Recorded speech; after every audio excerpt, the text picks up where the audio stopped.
Hey guys, good to see you all. Welcome to our show. I have my friend, drumroll please. Erin, where are you, Erin? Hello. Hey. So we have got some stuff to talk about today. So I'm going to do something that's going to change the screen for a second. Just give me a second. There we go.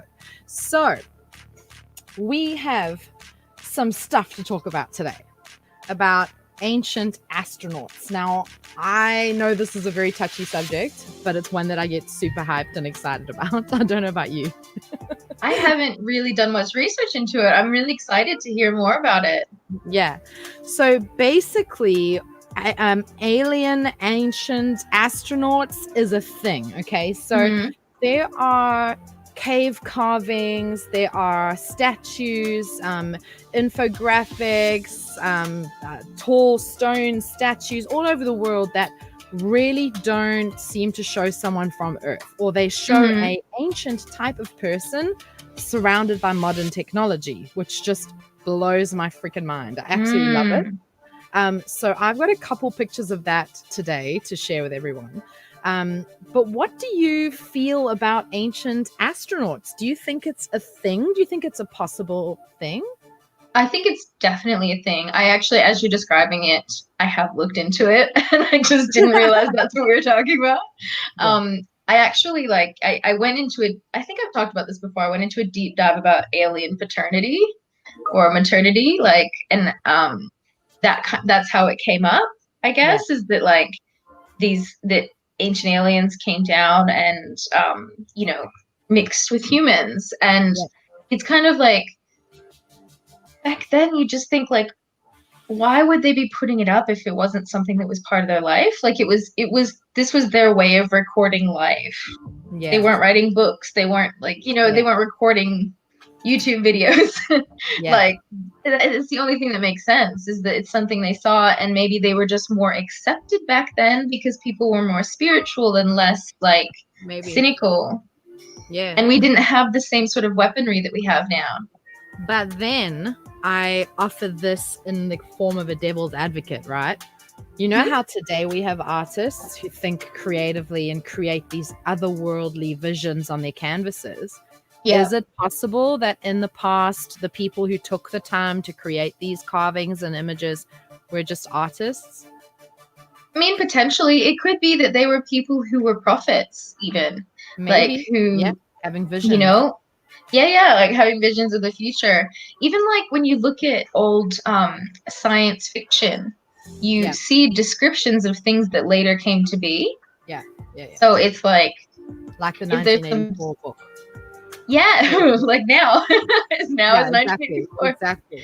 And I mean, I've seen it there on Facebook. I don't know if it's validated. I think I remember looking up and it was legit about a book where a woman speaks about 2020 and a virus that comes into the world. And I saw a screenshot of that. Again, can't validate that. If you can, please comment down below, comment and let us know, because I get the comments in the broadcast studio here. So if you know a little bit more about the subject than we do, let us know. What is your opinion if you're watching this on Twitch, Periscope, YouTube, Facebook? What is your opinion about ancient astronauts? Let us know in the comments. If your comment really can add value to the storyline, we will respond. If you just want to do a shout out, we will say hi. So just, get involved. Say hello. Your face might come up on the screen with your comments. So get involved, guys. Let us know, what do you think about ancient astronauts? So we have a look at the definition of the term that we're talking about each week. For those of you who are new to the show, we're going through the ABCs of the paranormal. We're using paraNORMALity. It's a website, and they have the ABCs of the paranormal. So we're just going to have a look at that definition now. So ancient astronauts, it's a theory popularized by the writer Erich von Daniken that between 10,000 and 40,000 years ago, the Earth was visited by extraterrestrials who bred with early humans to produce Homo sapiens. In his popular book, Chariots of the Gods, He suggested that these extraterrestrials were responsible for building the great Egyptian pyramids, and that they also laid down airfields in Peru that are still clearly visible today. Is that the ones you were talking about last week? Yeah, exactly. Yeah. How cool is that? The basis for his theory stems from the countless legends from around the world which tell of flying machines and winged gods.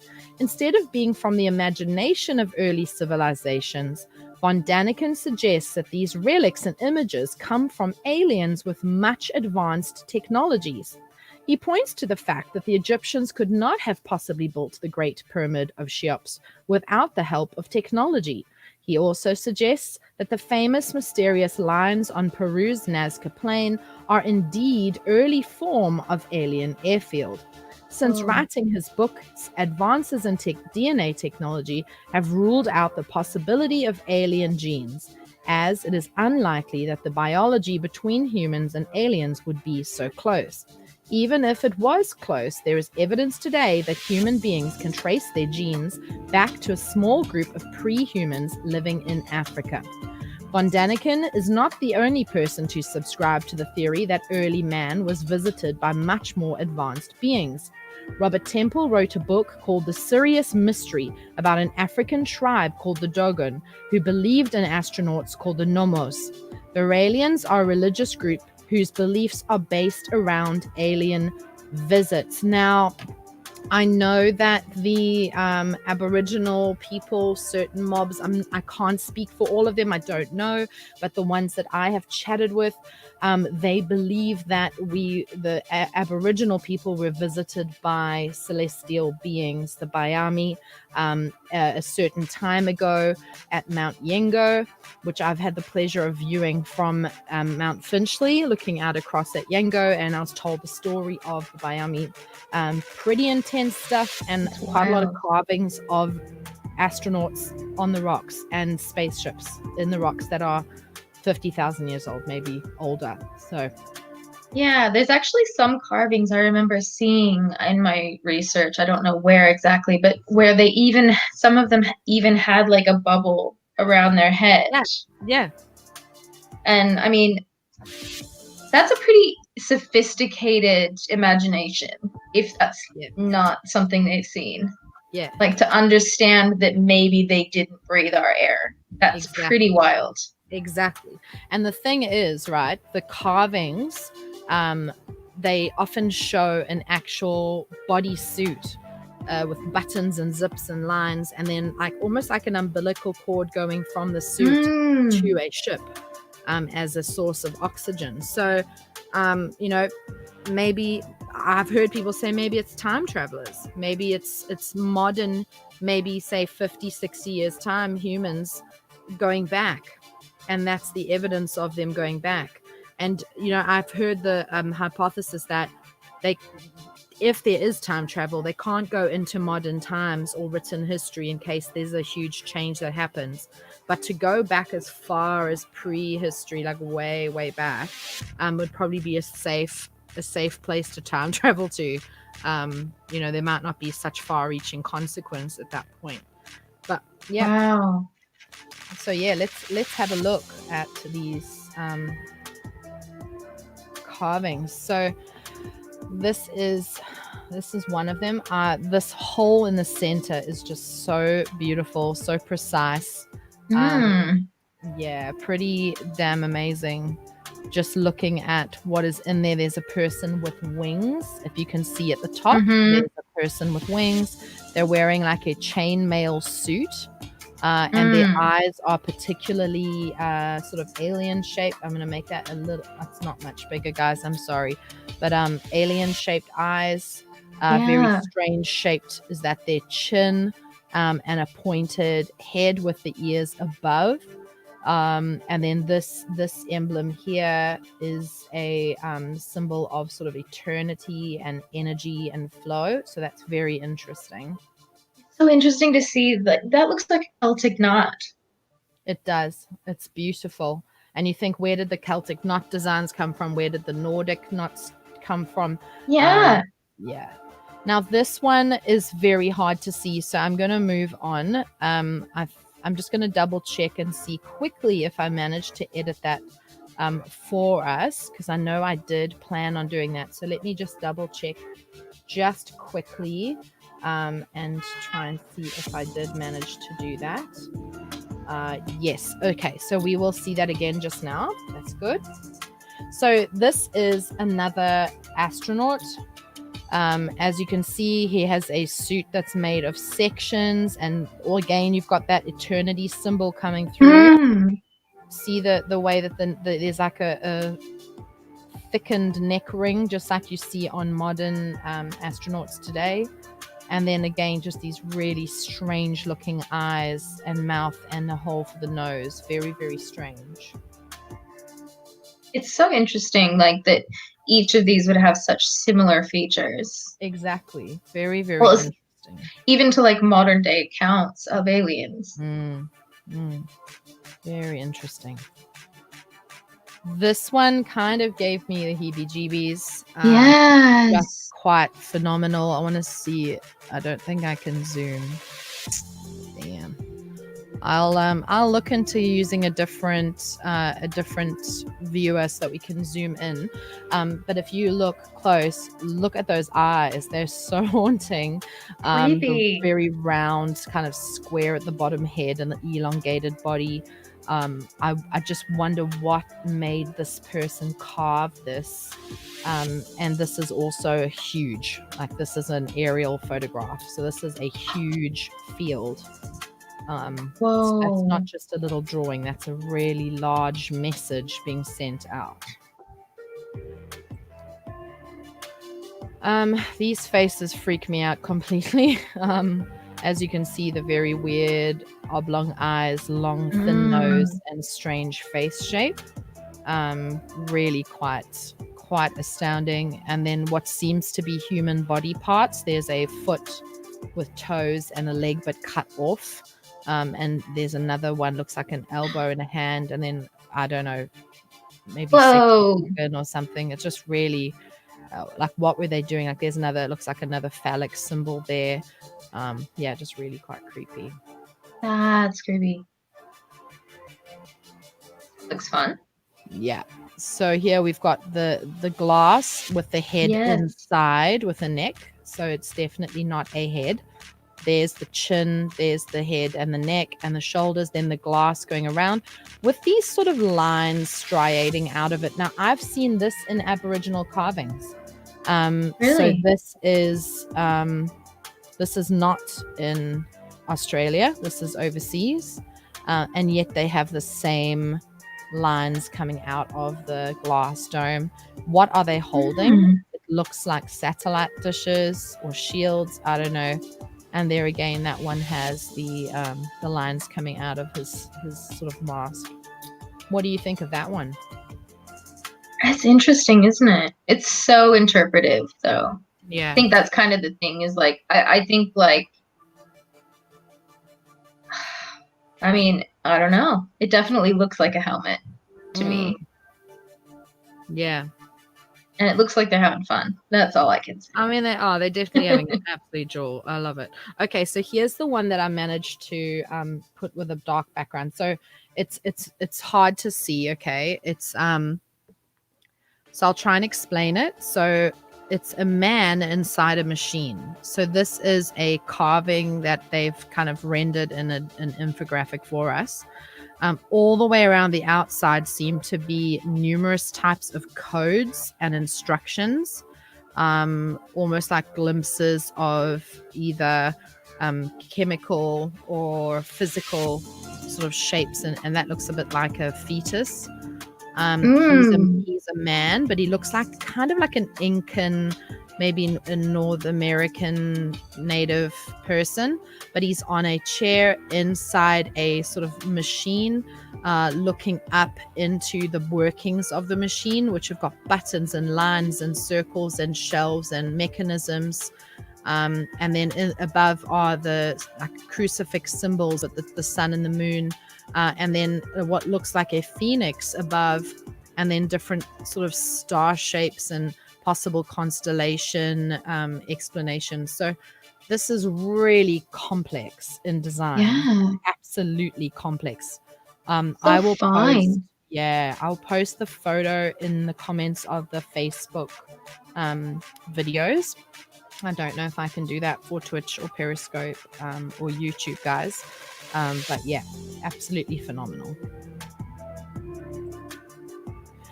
This one, I've heard this one mentioned before, and everyone has hundreds of explanations for it, but that Looks like looks a helicopter. like a helicopter. Yeah. That is a helicopter. Yeah.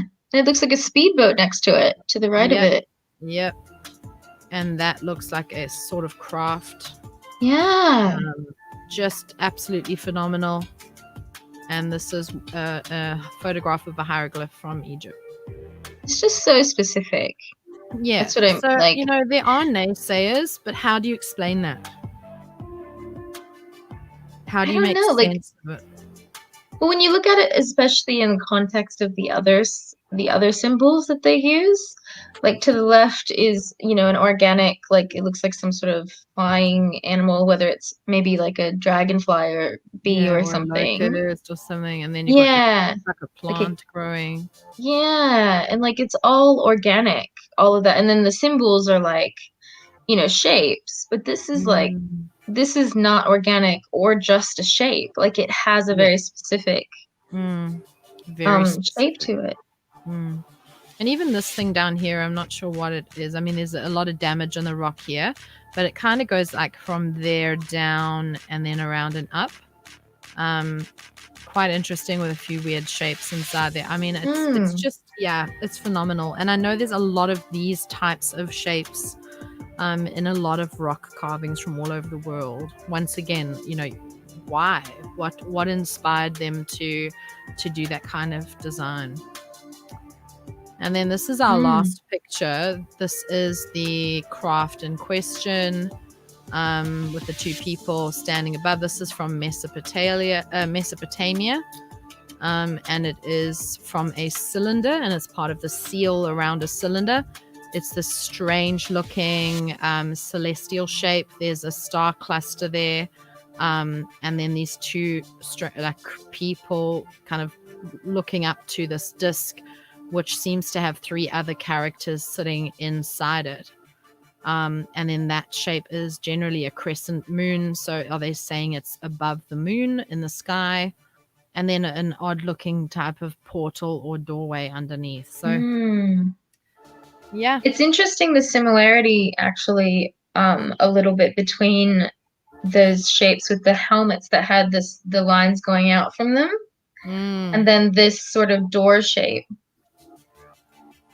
Yeah, just phenomenal. I mean, there's so many unanswered questions. Just amazing. So final words. What are your thoughts on ancient astronauts? We haven't really gone too deep into it. We don't really have the time, but no. We're doing that alphabet, bitches. This is all we have time for. This is a marathon, not a sprint. Jeez, got a long way to go. Yeah. I feel like it seems too coincidental. Like, police always say there's no such thing as coincidence. Or detectives or whatever. It's not something that, look, it just seems really odd to me that those shapes are consistent in different locations, for one. And also that the figures, the alien figures, are so consistent with modern day depictions as well. And I don't see how that's a coincidence. And like I said, we're only just scratching the surface. This is like a full day seminar worth of chatting. There's way more available than what I just showed. And if you go Google ancient astronauts, guys, you can look for hours and go down a rabbit hole. If you go on YouTube, it's just as interesting. So many videos on ancient astronauts and their possible ideas and hypotheses and things. And I personally think that, and we've mentioned this before in the past, I feel like as a human mankind, we don't know anything. We have such a short window of knowledge of our history, with regards to, say, written, pictorial info, and the rest is just all supposition. Like, we're all just making guesses based on what's left behind to rot in the sand or left in jungle. So we're doing the best we can to kind of work things out, but I think there is so much we don't know. So much of our history was burnt in the big fire at Alexandria, and I think the answers might have been in that library, but we'll never know. But yeah, I fully think that a lot of the stories in the Bible, a lot of the stories in different religions, indicate ancient astronauts. In the Bible, the book of Revelation is pretty much one long description of a spaceship from beginning to end. If you read the book, go in with an open mind. It is wild stuff. If you had to try draw what is described in the book of Revelation, you'd just be drawing a spacecraft, like an insanely colorful spacecraft. Yeah, it's pretty phenomenal. And I believe it. I think that there is definitely a lot to the ancient astronaut theory. And I think it has to do a lot with religion and gods. People seeing the gods were actually ancient astronauts. Exactly. But I was actually going to mention that, because in the deep dive I did, and I'm sorry, guys, but that's what I believe. I think, I mean, that makes total sense to me, because, like, I mean, look, you're thinking about, like, the ancient gods, and, like, a lot of them were, like, half fish or dolphin, you know, like the bottom of, and Wild. there's and wings, and like, look, that could be imagination because all that's organic, but it could also just be intermingling, like maybe that they were the result of alien parentage, and perhaps, like, you know, like a liger, they're not able to reproduce. You know, like maybe that's why we don't have alien genetics now. There's so many beautiful, weird tunnels we could go down, just really talking about it and researching it. And so guys, that's all we have time for today. So I hope that we've done our job. Our whole purpose for this show, this series, is to get you guys thinking, get you guys Googling, going down tunnels, watching videos, and thinking outside the box, breaking open the box that you've built around you and looking outside of that and realizing there's way more to the world, to our history, to everything than you realize. Absolutely. Thank you so much for joining me, my beautiful. Always. I'm excited. I'll see you next Friday to talk about the next topic in our alphabet journey. I'm learning so much. I'm finding I've been doing shows now for, I think, a month, maybe a bit more now, properly. And I'm learning so much just from each of my different series that I'm starting to be that annoying person with tons of general knowledge, but I can't reference any of it. Like, I don't know where it's from, but I know it. I'm like, randomly. I'm already that annoying person who's like, I don't know this for a fact, but I truly believe. I heard. And then I'll be like, oh, this is what happened when that happens. And they go, cool, where'd you learn that? No clue. But I do a vlog. So, a lot of my research for the vlogs. But I love it. I was that kid that always owned like all the National Geographic magazines, but the ones that were like a bit older, hand-me-downs. I had like Encyclopedia Britannica. I did those things where you could like buy a dinosaur magazine every month and get a like dino facts and stuff, and then my aunt would give me extra ones and I read them cover to cover. So I was this real Q&A buff back in the 80s, 90s. Now I can't remember a damn thing. And you just have it all set there in your brain somewhere. Yeah, I know. And then my kids, every now and then, they'll ask some random question and I'll be like, oh, I know. And I tell them the whole thing and they're like, what the hell? How did you know that? I'm like, don't even ask. I don't know. Like, please fact check me. Google it. It's true. Facebook fact checker. Like, All right, guys. Have a great weekend. Okay. Look after yourselves. Don't forget to like, comment, or subscribe. And we'll see you next week. All right. Bye, guys. Bye.